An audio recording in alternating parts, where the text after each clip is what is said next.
Hello, this is a first.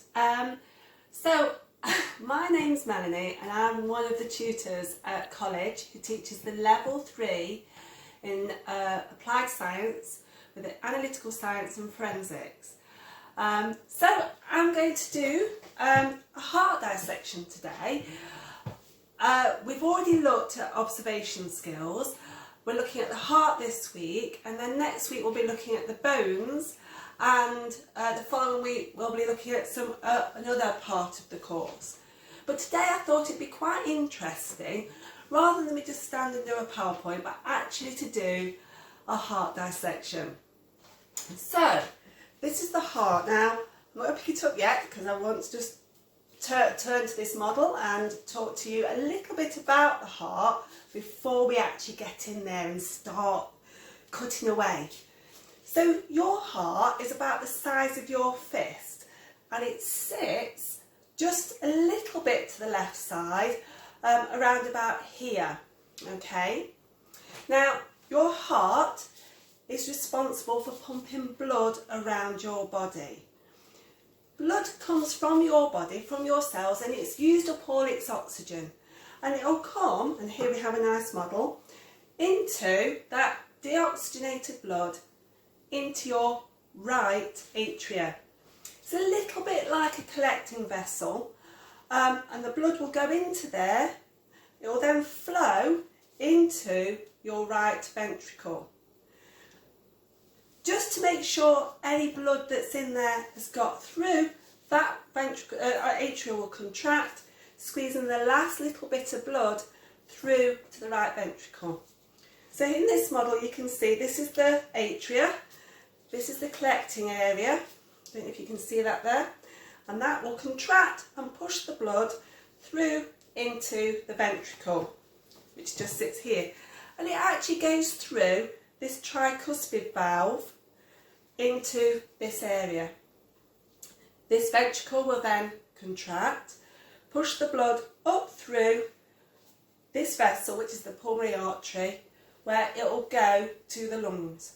There the blood will be oxygenated, and then it will come back through the pulmonary vein, the only vein to carry oxygenated blood, into the left atria. And from the left atria it will travel through the bicuspid valve into the left ventricle, where it can then be pumped up through the aorta to the rest of the body. That's a nice model to demonstrate that, but what's really interesting is when we get to look at a real heart. Now I have a camera set up here which allows me to do like a zoom in, because this is going to be put together for my students so that they can be, the whole thing can be edited together. So please forgive me, those who are watching live at the moment, but sometimes I'll have to point it towards this camera just so that I can get a zoom in. So this is a heart. This is actually from a cow, and you can see we have, it's a sort of like a bit like a heart shape, and that it's got a nice point. This is called the apex, right? But you don't have, when you're drawing a heart, those little bumps. They're actually those atria. Now, I'm not going, before we cut in, we'll have a look at this. So these are the atria that sit on the top. These are you sometimes hear them referred to as auricles. So I'm just going to show that there.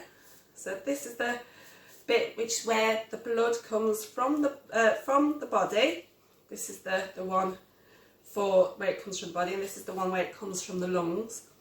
It then travels down into these ventricles. Now your ventricles are separated by this line here, which is the septum, which is like a wall between the two ventricles.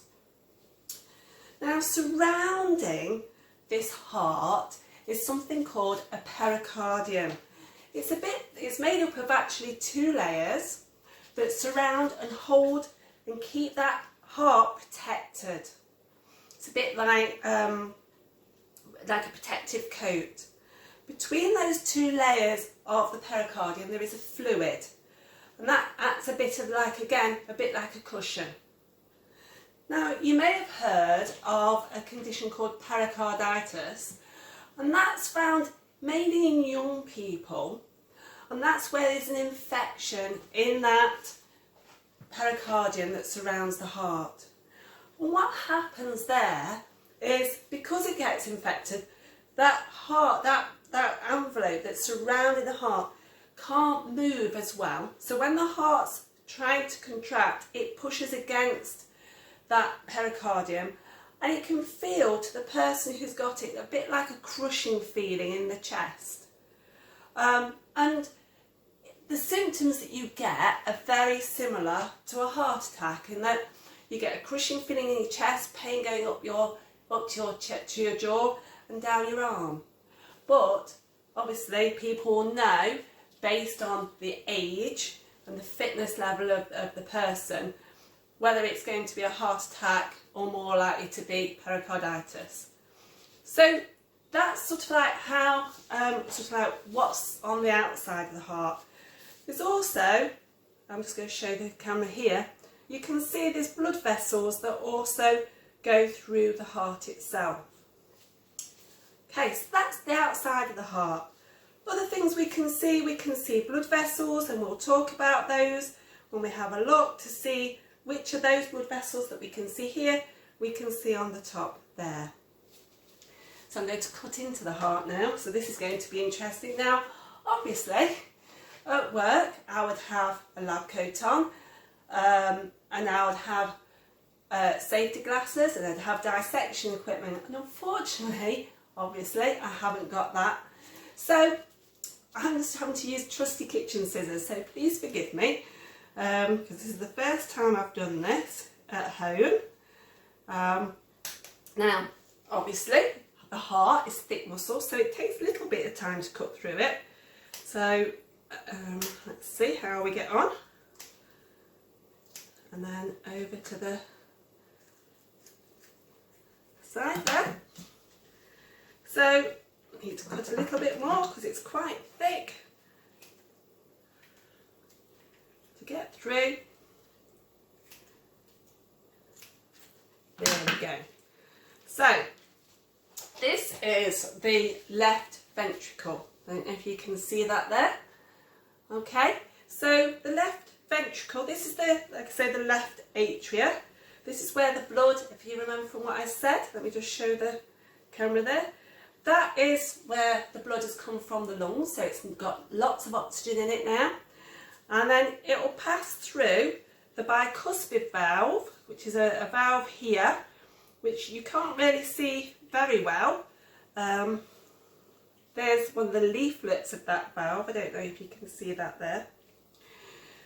And it will pass down into this ventricle, which, as you can see there, has a very, very thick wall. Whereas if you compare it to this atria's wall, which I can turn inside out, is very, very thin in comparison. And like I said before, that is because that ventricle only has to contract to send the blood into the ventricle. Sorry, the atria only has to contract to send the blood into the ventricle, whereas this has got to contract and send that blood all around the body, right down from the top of your head down to the tips of your toes. So it's got to pump it a very far way. So this valve here, like I was saying, that acts as a bit like a trapdoor. So the blood from the atria travels down into the ventricles, and we don't want it, when that ventricle contracts, the blood to go back up to the atria. So that valve will shut. There you go, you can see.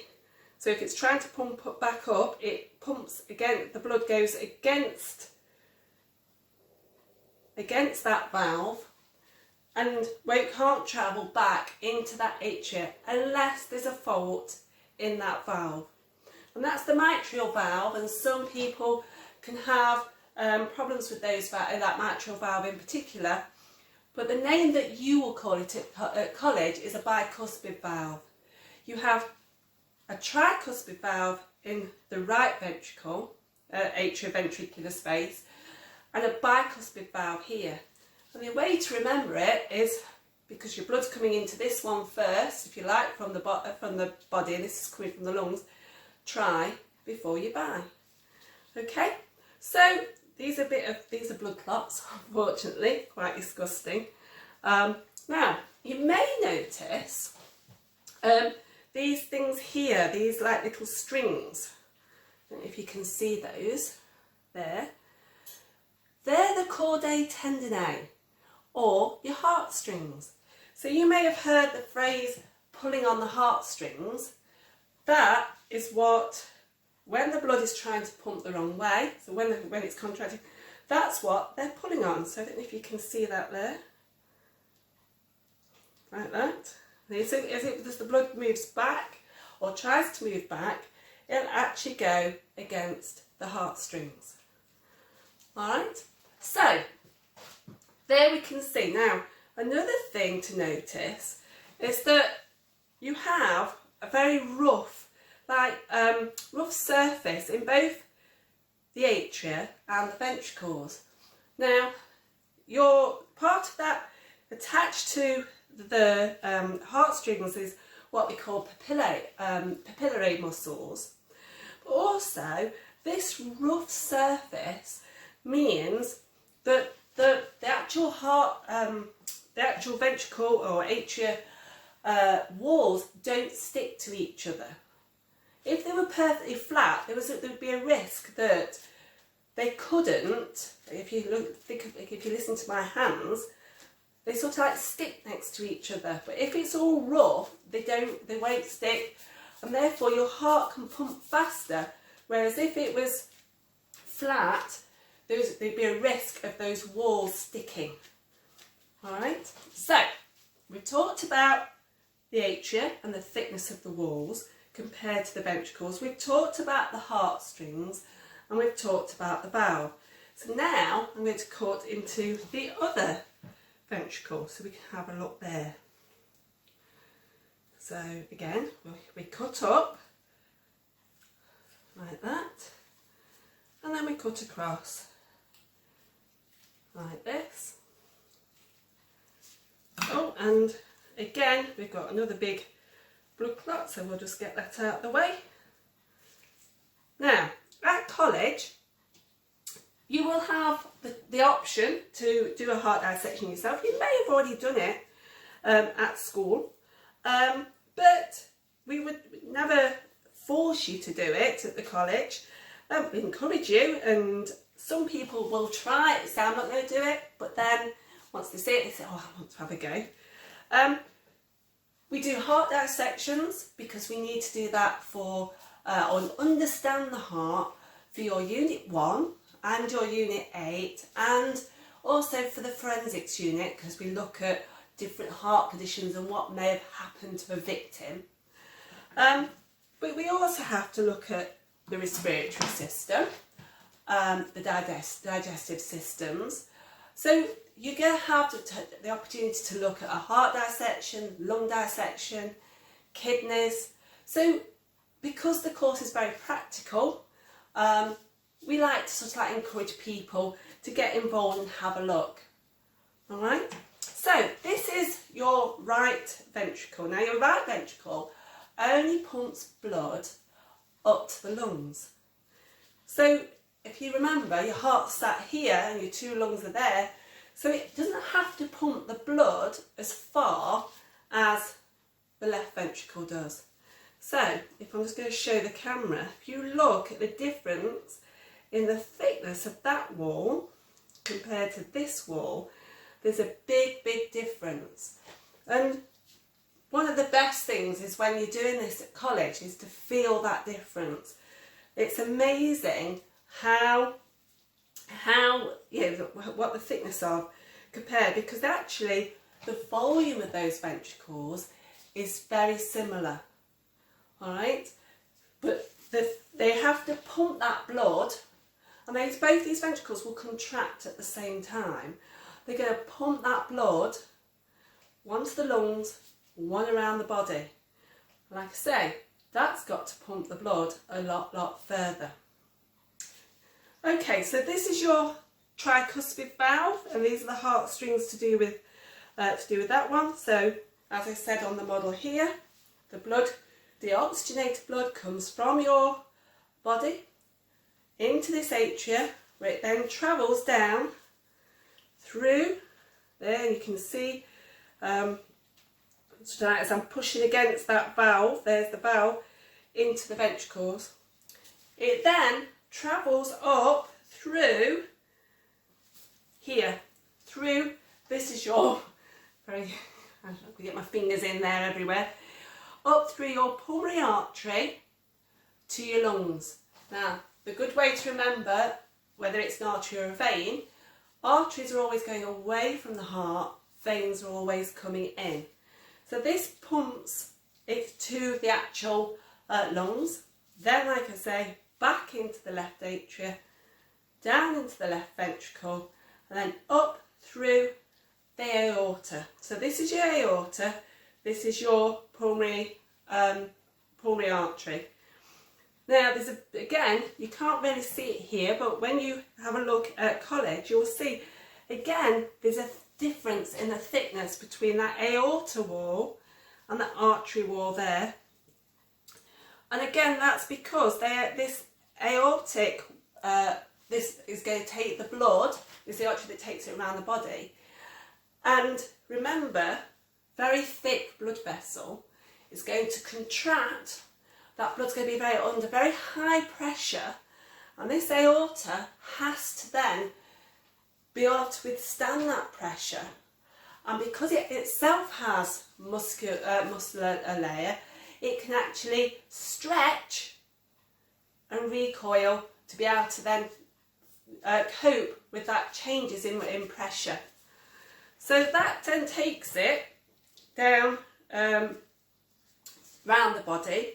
Now I'm not sure whether we'll be able to see it on this one here, but coming off that aorta you have blood vessels that actually will take it, and I'm just going to cut it and see whether we'll be able to see this. We'll take that blood down.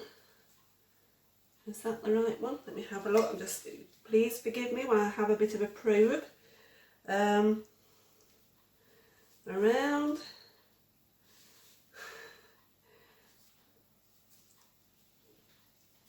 There we go, through there, look. So it'll take that blood from the aorta, I'm not sure whether you can see it here very clearly, but it'll actually take that blood, and it's sort of like, I'm just sort of trying to have a bit of a probe around. If I can show the camera there. It has blood vessels itself that go into the heart from that aorta. And that's because your heart itself is a very big muscle.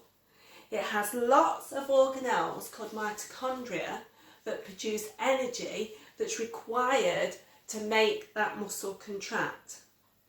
Now that muscle, right, requires that energy, and that energy comes from oxygen and glucose that are converted by the mitochondria, if you remember from your GCSE days, into ATP. And that energy is needed to help that muscle contract. So those blood vessels deliver that blood to the heart, and they're the blood vessels that can become blocked and damaged when you're having a cardiac arrest or a myocardial infarction. Now, as part of the course, you will learn about not just the structure of the heart and how the blood flows in and out and around the heart, but you'll also learn about heart disease. You'll also learn about the electroconductivity series or system within the heart. So you'll learn how your body, your heart is biogenic, and blood can travel, the nerve impulse starts in your natural pacemaker, which is found in your right atria, right? It then will cause electrical signal to travel through, or a nerve impulse to travel through your atria and across to your left atria, so that they'll contract. That impulse then goes to something we call the atrioventricular node. Now you can't see these. You can't see these systems of nerves in the heart, but it'll travel to the atrioventricular node and it stays there for a minute, that signal, because you don't want the ventricles to start contracting. Because if they did and the atria still weren't empty, what would happen then is the blood wouldn't all travel through, and it would be all uneven. So while the atria are contracting and getting that last bit of blood into the ventricles, it waits. It then travels down that septum, down something called the bundle of His.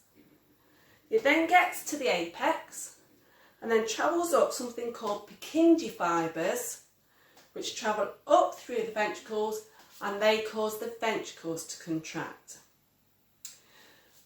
So like I say, you will learn about the whole electroconductivity system. You'll also learn about heart disease, what causes heart disease. You'll also learn about changes in blood pressure. So, and the graphs that go alongside that. You'll also learn about how to read an electrocardiogram. So we will look at simple things such as like the structure, things like a heart murmur. So a heart murmur is, you normally hear those valves opening and shutting, and they make a lub-dub sound. So those valves opening and closing, normally you hear that sound. But if the valve is damaged, or if you've got a damage in the septum, and that's the difference, that's this wall that fits just here, that goes between the two ventricles. If you have a hole there, what happens is it causes the blood, like a blood turbulence. And that means the blood can sometimes go in the wrong direction, or rather than it going from this ventricle to the lungs, it can pass through that wall into here. So you'll have a mixture of deoxygenated and oxygenated blood. And the sound when a doctor's listening to your chest, you won't hear that lub-dub sound, which is the opening and closing of certain valves. You'll hear that blood turbulence. So these are all the things that we will teach you at college. Like I say, you will get the chance to have a go at the heart dissection yourself and get a chance to look at that gross structure of the heart. So be able to have a look at the vessels, have a look, I'm going to just come up a bit closer so you lot can see on the camera there, the heart strings and the leaflets of the valves, okay, and be able to, and there you go, there's the leaflet there, be able to see those heart strings and get a chance to feel that difference between that ventricle going to the lungs and that ventricle going to the body. Okay, I hope that has made it been a bit interesting for you, a bit different.